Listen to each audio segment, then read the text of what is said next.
I'm really honored to be able to talk just a little bit about what Montgomery County has been doing. And as I was listening to all the speakers earlier, I was like, wow, I could have talked about so much. I could have talked about the fact that we are looking for a food composting capacity outlet. We have direction from our council to actually find or set up a program where commercial food establishments will be able to compost their food. So we're looking for capacity. I could have talked about our Green Business Certification Program, which we think is really awesome, and we're actually partnering with Prince George's County to make that a regional program.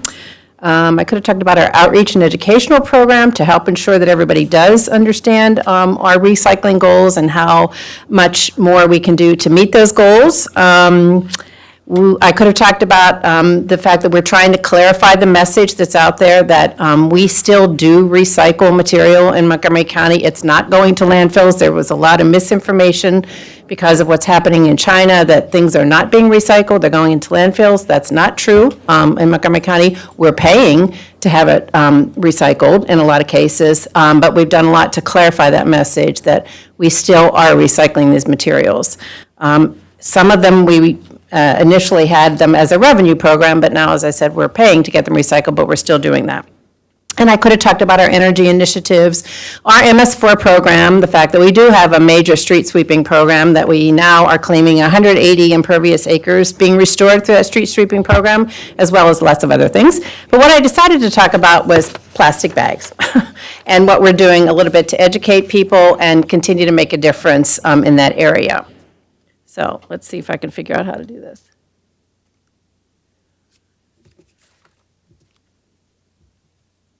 All right, so just a little bit about some of the things that we're doing in this area. We have some legislative requirements, incentives, and other things related to trash and plastic.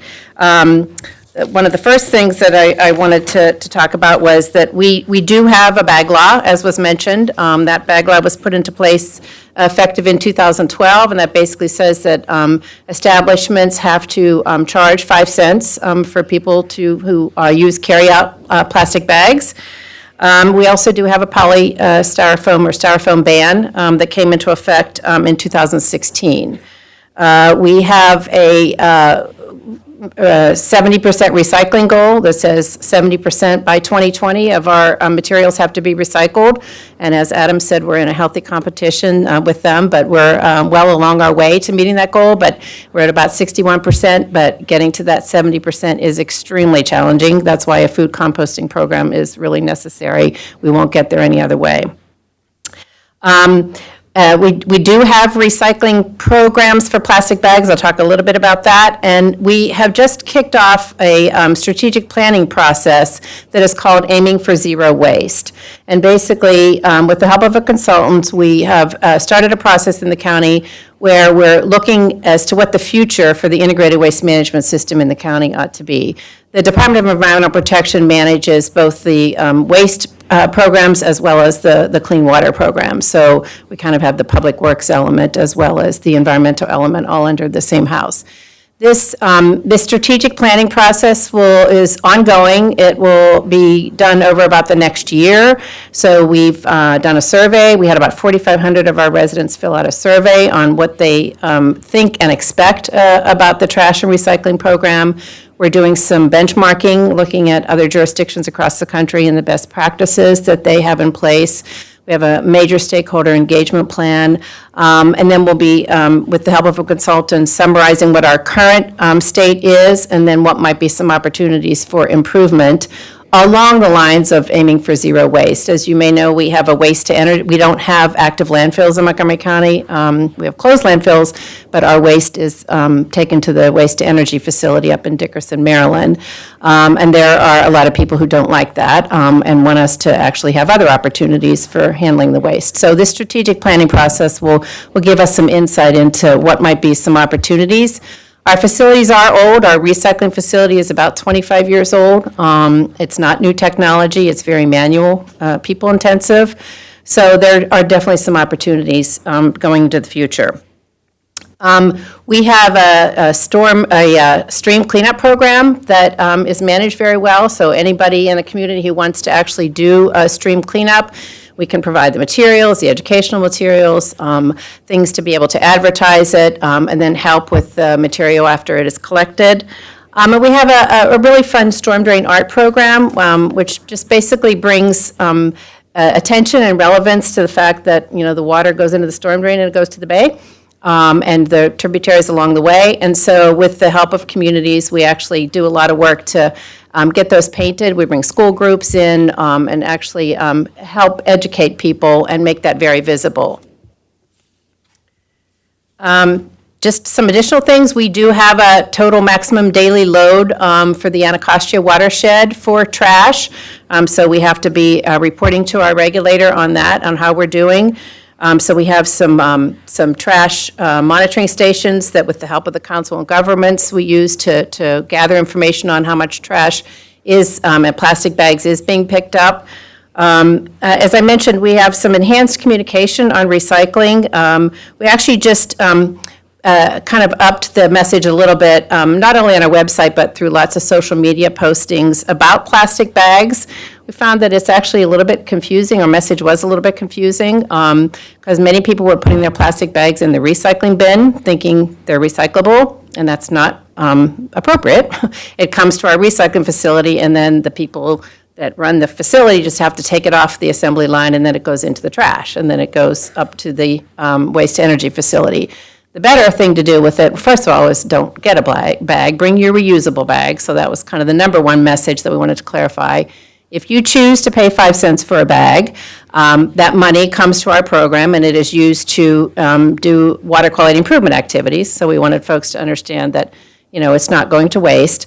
But if you do buy a bag, recycle it by taking it to one of the, local grocery chains that have the boxes outside, that they, I think, take them to Trex. But we're also looking at putting our own contract in place with Trex so that there will be an outlet at our transfer station. You can bring your plastic bags there, and we'll be in control of the recycling of them as opposed to, relying on the grocery stores to do that. So we've kind of tried to clarify that message for folks. And then I wanted to talk just a second about this campaign that we've launched, community-based social marketing, a little bit along the lines of what Adam was talking about, where we basically, with the help of a firm, done some intensive research, particularly in the White Oak area, which is an area where we do have a lot of trash issues, and it's in the Anacostia watershed.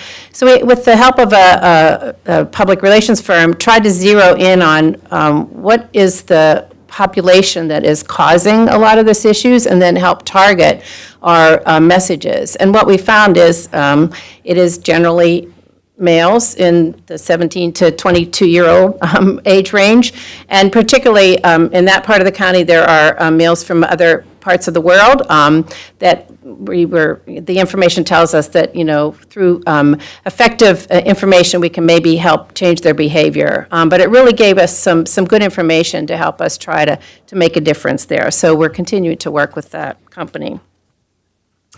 On the bag law, we just step back a little bit to say, is it really making a difference? It's been in place since 2012. And I will say, 5 cents a bag. Well, this year, we got about $2.4 million from that program, or from those 5 cents. So there's a lot of people still buying bags. As I said, it goes to our water quality improvement activities, but clearly there's room for improvement on getting people to not buy bags.